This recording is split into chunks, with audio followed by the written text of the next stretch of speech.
उत्तर प्रदेश के आगरा में भारतीय जनता पार्टी ने अनुसूचित जाति महासम्मेलन आयोजित किया। आगरा के कोठी मीना बाजार मैदान में आयोजित इस सम्मेलन में प्रदेश भर से भाजपा के हजारों पदाधिकारी और हितग्राही शामिल हुए हैं।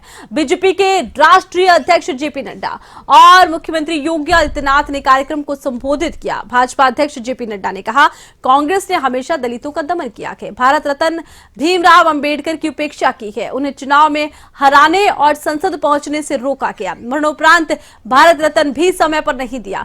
प्रधानमंत्री मोदी ने दलित भाइयों के कई मायनों में कल्याण किए हैं। केंद्र सरकार में 12 दलित मंत्री हैं। अटल जी की सरकार में पहली बार दलित अध्यक्ष बने। मोदी सरकार में पहली बार रामनाथ कोविंद और द्रौपदी मुर्मू को राष्ट्रपति बनाया। आजाक विभाग का बजट दोगुना कर दिया गया।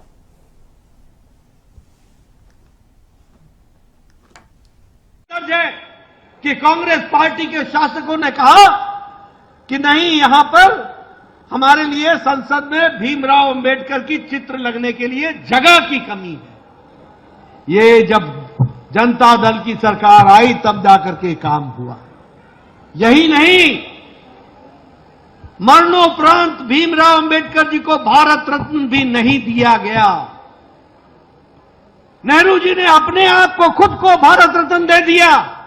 इंदिरा गांधी जी ने खुद को भारत रत्न ले लिया।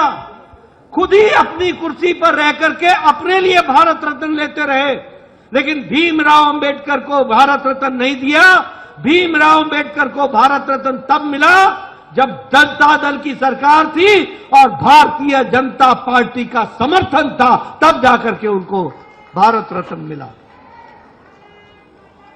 मैं ये सारी बातें आपके सामने इसलिए बता रहा हूं कि आपने याद रखना, जो आज कांग्रेस पार्टी हमारे दलित भाइयों को वर्षों से गुमराह करती रही है, उनको सही मायने में मालूम होना चाहिए कि उनकी चिंता करने वाला कोई और नहीं, उनकी चिंता करने वाले अगर हैं तो हमारे यशस्वी प्रधानमंत्री श्री नरेंद्र मोदी जी हैं, जिन्होंने उनकी सही मायने में चिंता की है, सही मायने में चिंता की है। और जब मैं उनकी चिंता की दृष्टि से बात करता हूं तो आपको बताना चाहता हूं कि आज केंद्र सरकार में 12 हमारे दलित भाई मंत्री हैं, 12 मंत्री हैं। कभी इतने मंत्री नहीं रहे मंत्रिमंडल में।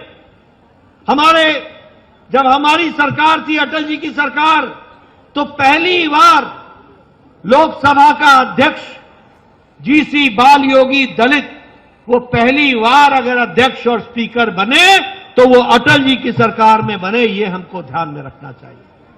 हमें ध्यान में रखना चाहिए कि भारत के राष्ट्रपति श्री रामनाथ कोविंद जी तब बने जब भारत के यशस्वी प्रधानमंत्री नरेंद्र मोदी जी इस देश के प्रधानमंत्री बने, प्रधान सेवक बने, तब जाकर के हुआ।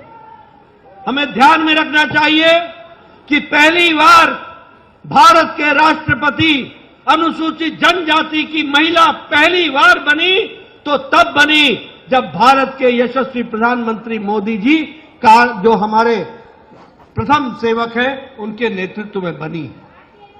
और मैं ये भी बताना चाहूंगा कि हम लोगों ने चिंता की, मोदी जी ने चिंता की कि हम सिर्फ नारों में विश्वास नहीं करते हैं, हम सही मायने में दलितों की तस्वीर और तकदीर बदले, इसकी चिंता करते हैं।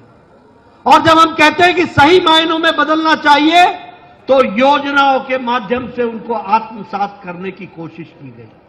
और जब मैं योजनाओं की बात करता हूं तो योजनाएं बिना आर्थिक दृष्टि से नहीं चलती हैं। आज यहां कौशल किशोर जी बैठे हैं, एसपी बघेल जी बैठे हैं, सत्यनारायण जटिया जी बैठे हैं। आप इनसे पूछिए कि आज मोदी जी के नेतृत्व में अनुसूचित जाति के दृष्टि से सामाजिक न्याय के मंत्रालय का 90% बजट बढ़ा दिया गया है। 90% बजट